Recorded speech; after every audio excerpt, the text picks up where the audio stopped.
Hey guys, welcome back to TechMan. Today, let me show you how to get a watch and earn option on TikTok.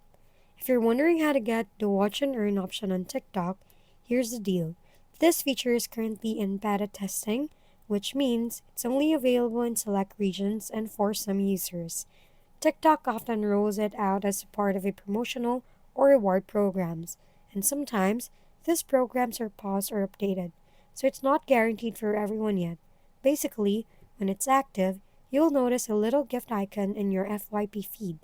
Tapping that will show the watch and earn option, letting you earn rewards just by watching content. The key thing is to keep your TikTok app updated to the latest version, as beta features like this are usually unlocked gradually with updates. For now, it's a waiting game. If you don't see it yet, don't worry.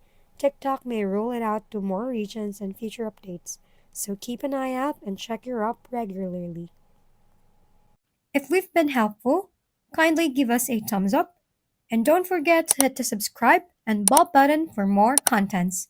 For any questions and suggestions, comment down below.